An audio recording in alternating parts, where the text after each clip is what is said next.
People would have laughed at you if you had told them a decade ago that they could build their driving for dollars list. The internet has made it easier than ever to learn just about anything you want. So with all this content and information available, how did you know which ones to learn from and which ones actually work? Luckily for you, core member, in today's video, we've produced a how to build your driving for dollars. Remember that while the first step is completing any of this amazing information, the second and possibly more important step is taking action, even if it's imperfect action. Driving around communities looking for off-market houses and asking homeowners whether they are interested in selling is known in real estate as driving for dollars. Driven by money, real estate investors seek distressed properties like neglected, abandoned, or foreclosed homes. It's a successful tactic since investors can frequently get these off-market houses at a discount. Driving for money, though, can be a time-consuming activity. Investors must choose neighborhoods, drive through the region, or hire drivers, make a note of any interesting homes, and get in touch with residents. Thankfully, Driving for Dollars apps simplify this procedure by making it simpler to locate and get in touch with homes and maintain driving logs. Find out more about this procedure to see if it's the best course of action for you. What is real estate's driving for dollars? This method of investing involves driving around neighborhoods looking for indications of abandoned or neglected properties. A distressed property frequently indicates that the owner doesn't have the resources or drive to keep up with maintenance. Distressed property warning signs include yards with weeds, plants, and overgrown grass, exterior paint that is flaking and broken windows, and a foreclosure notice posted on the front door or window, or a notice of default.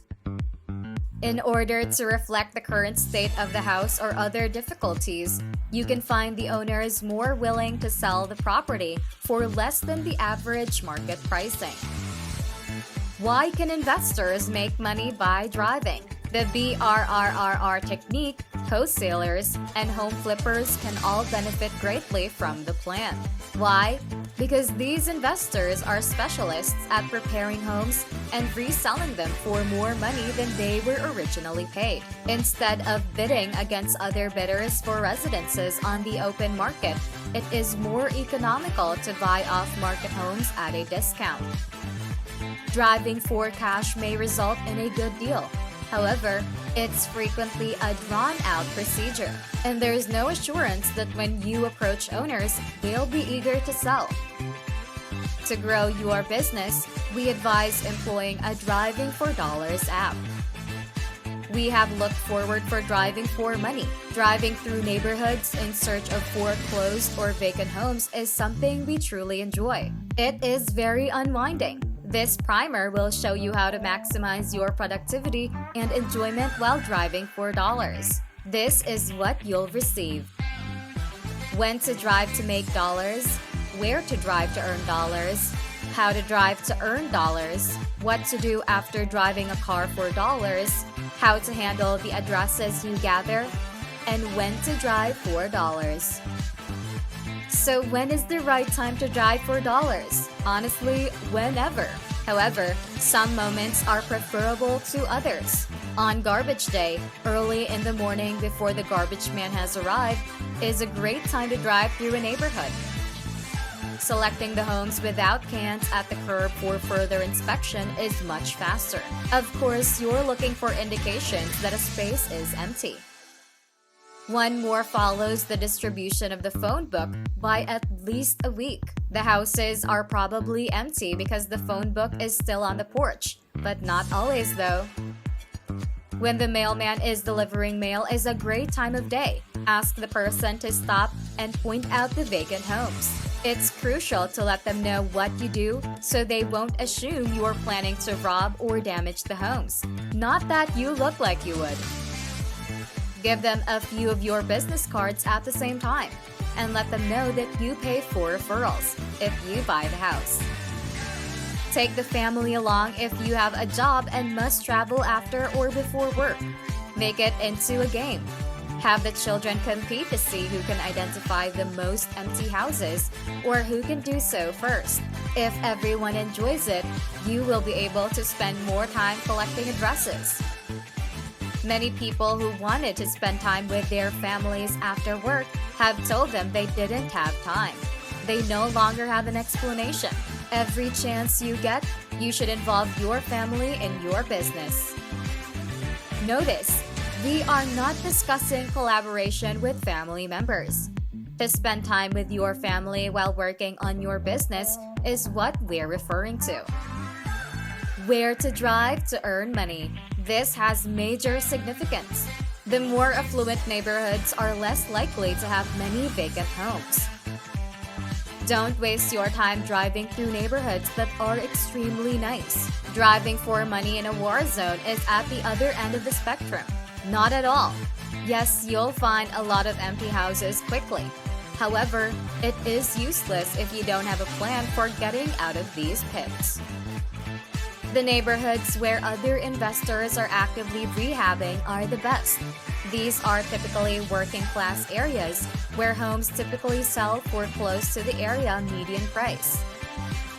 These will typically be in neighborhoods that are nearer to downtown and occasionally border undesirable areas.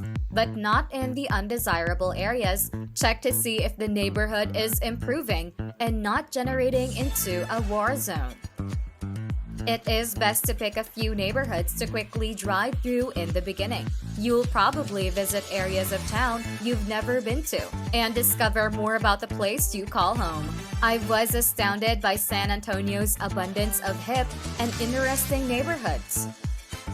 Before, there was never a reason to visit other areas of town. Enjoy your exploration. Don't, however, go rolling through a war zone, driving a fancy car, and wearing lots of jewelry.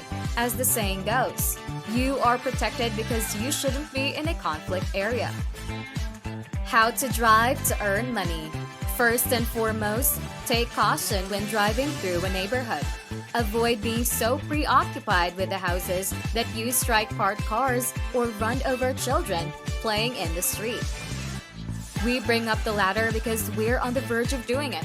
Bring a companion so you can concentrate on one side of the street while they concentrate on the other. Take it slowly and watch for signs of abuse. Usually, vacant homes are easy to spot, especially in the spring. A warning sign might be overgrown grass. If a house appears to be empty but you're not sure, look to see if the electric meter is visible and search for a red tag. In my neighborhood, a house gets a red tag when the power goes out, but we're not sure if this is the case everywhere. On the front porch, look for any broken windows or a lot of door hangers. Consult a neighbor. Ask a neighbor if they know how to get in touch with the owner if you speak with them. If you see them, don't forget to give them a card and ask them to give it to the owner. One of my favorites is to observe the grass that flourishes in the driveway's crevices. Someone probably hasn't parked there for a while if it is not smashed down where the tire goes. Perhaps I am going too far. Examples of what you're looking for are as follows. Observe how the garage is piled high with items and how the door is covered with cards and phone books. Look at the sidewalk leading to the front door. Even though this one had a car parked in the driveway, it has debris and leaves all over it. This one almost lived by us. It was empty. This one didn't seem bad at all and didn't seem empty. As we drove by, we happened to glance at the electric meter. There is no electricity there. Notice the red tag. Very likely empty. When you think a house is probably empty, note the address and leave a door hanger, flyer, or even just a brief note with your name and contact information, mentioning that you're interested in buying the property. Have a voice recorder as an alternative to writing down the addresses. A lot of cell phones do this now. It is a good idea to keep an eye out for rehabs while driving for cash. Ask the workers if they work for an investor. Get their contact information. Look at their work. Observe what materials and finishing touches they are using. Stop and talk to the workers. Get their business cards. And don't be afraid to inquire about everything they did to the house and how much they charged for it.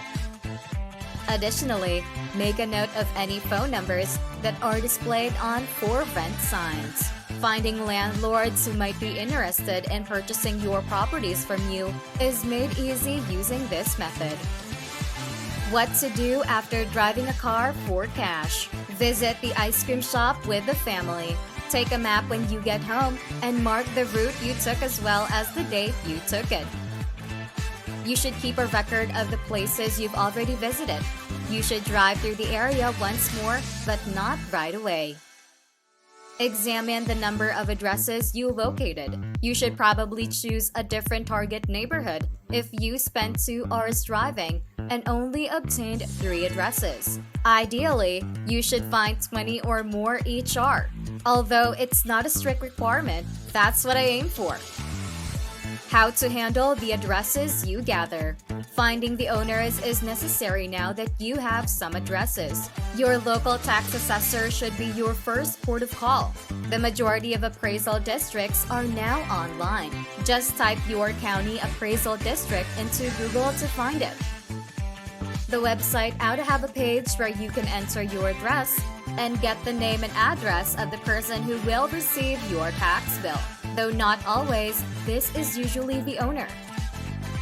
Send a letter stating that you saw the owner's house while driving through the neighborhood and are interested in buying it now that you have the owner's name and address. Be sure to point out the advantages for them if you purchase their home. Always consider what's in it for them when crafting these marketing pieces. Printed letters do not read as well as handwritten ones, and you must always hand address the envelope and use a stamp. It's a common misconception that metered mail is junk mail. Please don't stop at one letter. Create a system to send mail to the addresses multiple times. Send various mail pieces every time. Alternate postcards and letters, for example. For a variety of reasons, some of the letters will be returned to you. Don't simply discard them. Become a detective and find the owner who has eluded you. Try using some of the online phone directories to conduct a name and/or address-based search. Many investors become busy and stop looking for these individuals. Spend the time to find the owner and go above and beyond because these could be the best offers. How does driving for dollars work? Number 1. Decide on a place or a neighborhood. Clarify your investment criteria before choosing a neighborhood and starting your search for deals. This entails creating a budget and being aware of your investment strategy, such as renting out a property or flipping a house. This framework will serve as your guide when you choose where to focus your search. Choosing a place by looking for areas where housing costs have significantly increased is a wise move. Older properties in need of repair in certain areas can be desirable because their value may increase if repairs are made. Other factors to take into account when selecting a place include average cost of homes within your budget, home design like single-family, duplex, or apartment buildings, and its closeness to you. Number 2. Map out a path for your trip. Once you've chosen a location, plan your route in advance. This makes sure you cover every street inside the search region without returning to the same places more than once.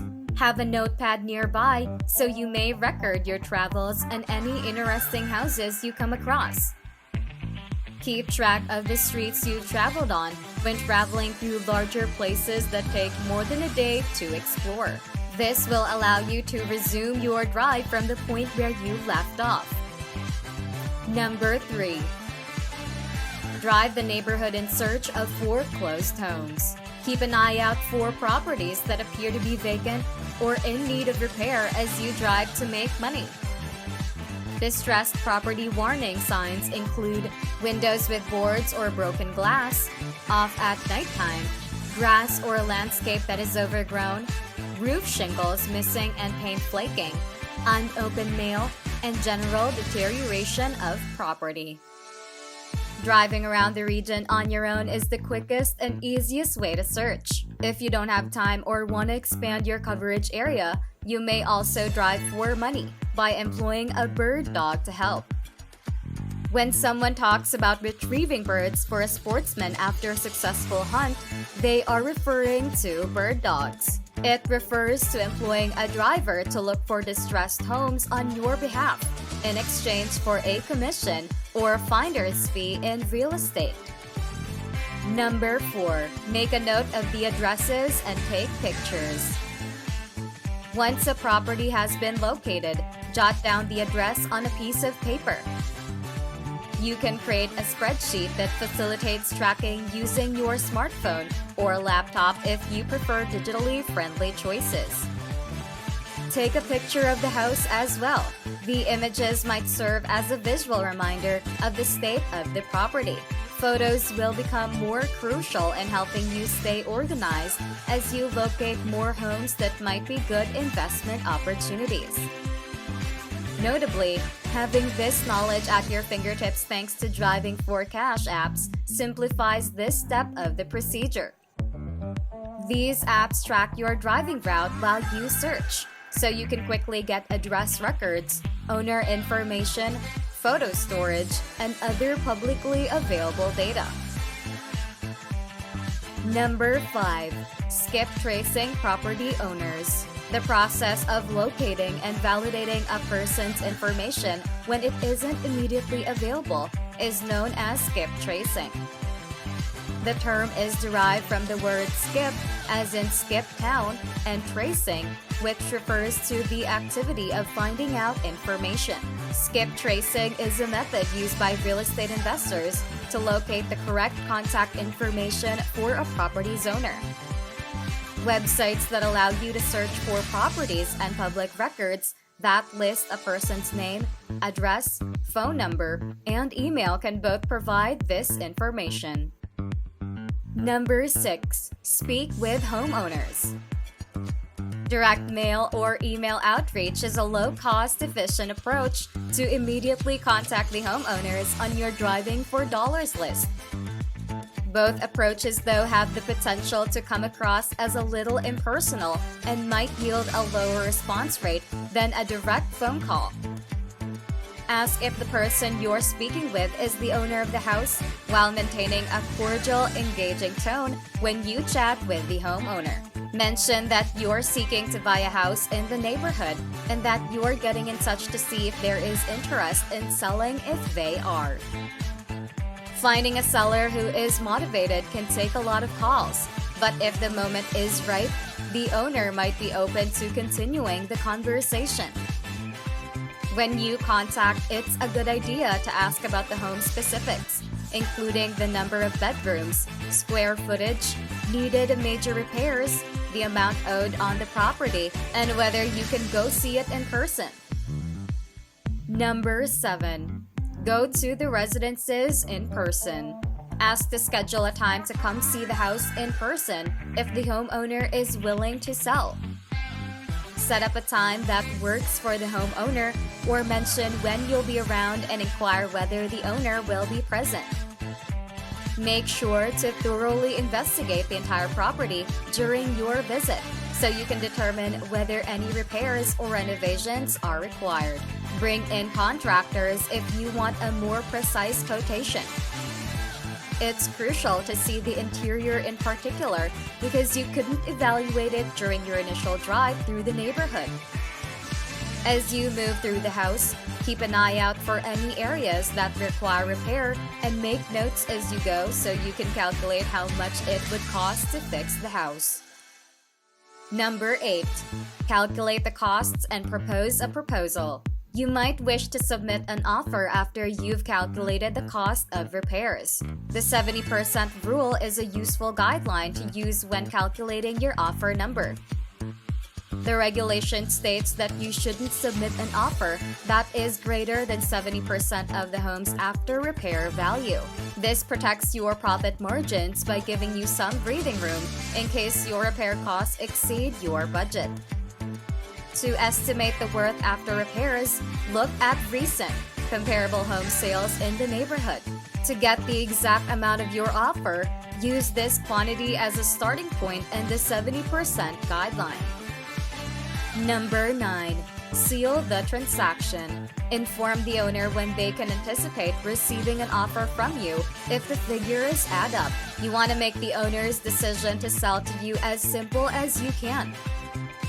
You can accompany your offer with a handwritten letter or note that appeals to the owner on a human level. We'll also assist close the deal because you will have unique insight into why the owner is selling. Schedule a meeting or phone call with the homeowner to go over the conditions of the offer after it has been submitted. Give your contractors advance notice if accepted so you may begin repairs as soon as the house closes. Benefits and drawbacks of driving for dollars. Pros: you can discover fantastic off-market offers. Driving for dollars focuses on property owners who could be under pressure to sell. These off-market properties aren't offered on the retail market, and with less buyer competition, your chances of finding a fantastic deal are increased. Make a distinct customized list of properties. You have complete control over the region and kinds of real estate you look for. So based on your real estate investing objectives, you can identify homes that satisfy your exact criteria. Deals have a good likelihood of generating a profit or ROI. Driving for dollars enables an investor to get larger profits. When compared to homes that are openly posted on the real estate websites like Trulia and Zillow, owners of distressed homes are frequently more likely to accept a lower offer. Cons: it demands time and effort. It takes a lot of time and effort to physically drive through an area, make notes on places of interest, and make contact efforts, especially if you don't have a bird dog to assist you. Failure is not a given. Getting a sale might be difficult because it depends on the local competitors, your outreach methods, and owner response rates. When driving for money, it's probable that you won't find any high-quality leads or transactions. Repairs may be expensive. Property repairs can be quite time and money-consuming. There's a chance of delays, and you might find fresh problems that weren't flagged by your initial examination.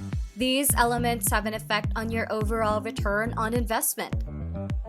Finding properties is one of the most difficult aspects of real estate investing, especially if you are looking for properties that need work. While MLS listings and foreclosures are great places to find fix and flip opportunities below market value, finding deals with high return on investment or ROI frequently requires walking a lot of pavement.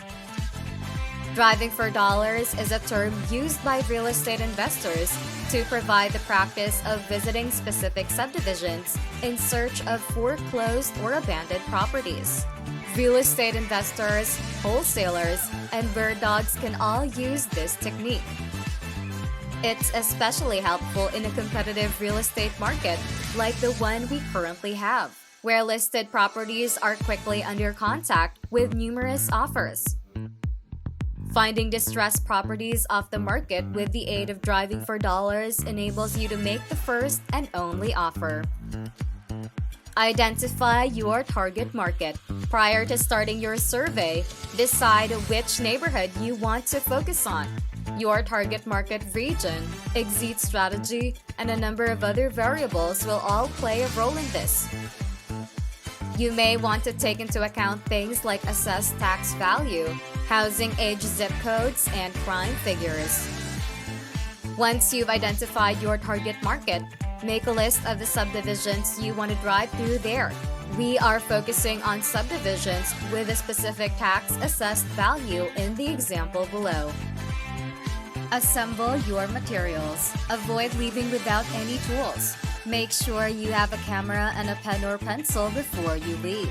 Additionally, you should design an Excel sheet or gridded worksheet that includes space for the following: property numbers. Boarded up windows or code enforcement on window, for example, are notes. Information about photo identification, so you know which photos map to which properties. Review the public space. You need to always be alert and aware when driving for money. On weekdays, the ideal driving window is from 10 a.m. to early afternoon. People are typically at work at this time, making it simpler to take your time as you drive through the subdivision. If you are driving for pay at Halloween, Christmas, or on a trash pickup day, the process is made simpler. Why? A sizable portion of the neighborhood will have decorations of some kind on display when Christmas or Halloween approaches. Similar to when trash is picked up, trash cans will be visible on the streets. Due to the lack of holiday decorations and a trash can outside on pickup day, vacant homes stick out like a sore thumb. Seek out warning signs. In search of a motivated seller, this typically means that you're looking for owners who see their property as a burden and are eager to sell. That might imply that they are unable to keep the property up. It might also imply that the house is being disrespected by the tenants. There are several warning signs to be aware of when driving for cash. For instance, long grass, broken or boarded up windows, mailboxes overflowing with mail, tape enforcing the law on the door, stacked newspapers, tangled vegetation, putting off maintenance, and observe and investigate. Record the address and any additional notes as you drive through the neighborhoods looking for distressed properties. Also, snap a few pictures of the property. Try to capture the property in the best or worst light. This will be useful later. After your drive is over, go home and do some research on the particular properties you found on the website of your county assessor. Review the list of foreclosed properties you made on your printout just now. If you are looking for high equity properties, for instance, look for deeds with dates at least 15 years in the past. You'll want to eliminate any properties that don't fit your criteria. Then confirm that a bank is not the current owner. If so, you should probably throw the item away. Make your final marketing list once you have chosen all the properties that meet your criteria. Observations when visiting the assessor's office. Following is what you should discover, though the format and presentation will vary between counties and states. Numbers used as preferences, possibly including geo-reference and account numbers. Property address. Information about the owner, including name and address. Prior owner information. Legally defined, and information on taxes. Some investors like to distinguish between owner-occupied homes, also known as personal residents, and absentee owners, such as landlords or people who have inherited properties, when conducting research. When doing research, it is very easy to determine which category a property belongs to. It is an owner-occupied home if the assessor lists the same address for both the owner and the property. If the owner's address and the address of the property don't match, there is an absentee owner. That indicates that the houses are either vacant or are rented out. Personally, we mail both owner-occupied and absentee-owned properties. Promote to your leads. Once your list is complete, decide on your marketing strategy. Typically, we prefer direct mail like a postcard or yellow letter. We discover that personalized envelopes in the invitation style and a letter template get the best response. Pick one field photograph from the camera. You will need 2 different versions of this image. One copy will be pasted into the letter's body, and the other will be reduced in size and printed as a thumbnail in the top left corner of the envelope. Because they can clearly see a picture of their home on the envelope before they even open the letter, this significantly increases the response rate. We also advise writing the address by hand. Send leads out every 2 to 3 months, making sure to use the owner's address for your mailing address. Keep in mind that perseverance and consistency are the keys to success. Repeated mailings will yield the best results. What if the owner is nowhere to be found? There will be less competition the harder it is to locate the owner, which increases your chance. But if you search for cash long enough, you'll come across situations where the owner's address isn't available. If you don't have this lead's information, how can you market to them? Watch out for warning signs that suggest more investigation will be necessary to determine the owner's address. Below are some of the more typical scenarios. Owner-occupied status listed for a vacant property. You passed a house while driving by that was obviously empty, but according to your assessor, it is still owner-occupied. This typically indicates that the assessor's records are outdated. Updating can take 3 to 4 months depending on the jurisdiction. Mail is sent back. A change of address is indicated by returned yellow letters or postcards that were returned due to a failed delivery. Zero data, the assessor's office occasionally displays blank space in the owner's address section. All hope is not lost. These red flag owners are frequently still around. Consult public records and trust deeds. Data from public records can be used to mine Google for owner information in order to locate a missing owner. When your assessor is short on details, you can find the current owner by consulting the deed of trust that is listed on the county's public records. Simply type your county name public records into Google to find your county's public records. All parties to the transaction, from grantors to those with power of attorney, will be listed in the deed of trust. When attempting to track down the owner of the property, this information is invaluable. Mine data on Google. After looking through the public records, start typing the owner's name and the names of any grantors listed in the deed of trust into Google. Try searching for them using their full name first. If that doesn't turn up much, try putting their name and the area code for your area. This could show phone numbers, either landlines or mobile, of the grantors or owner. Existing addresses, websites they control, contact sheets in PDF, and a social media profile. If you are unable to find the owner but can locate one of the grantors, you can frequently get the information you require by contacting them. You can use this to find up-to-date contact information if you come across PDFs or About Us sections on company pages. You can also perform a voice on a URL that they own to get information if you find it. Post a message on the property. In case the owner returns to their abandoned property, tape a note to the front door and/or garage. You can bet that they will read a note if they discover it taped to their front or garage door. Nobody can predict when the owner will come back to get the mail or check on the house. If you prefer, you can handwrite the notes by hand or print out a bunch of them in a handwritten font. Bring plenty with you into the field in either case. And don't forget to include your contact information, such as phone, email, and website. Consult your neighbors. Neighbors frequently have information about the owner of abandoned property to share. After all, nobody wants their property values to drop because of a vacant building next door. If you see a neighbor outside, introduce yourself, give them your card, and oftentimes they will give you useful information. Engage a skip tracing company. If none of the aforementioned techniques work, think about using a skip tracing service. However, 9 out of 10 times you shouldn't need to use a skip trace if you take the time to research using the techniques mentioned earlier.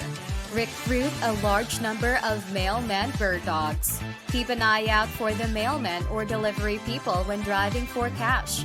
Approach them as they are traveling, give them a brief introduction to you and your company, and hand them a card outlining your search criteria.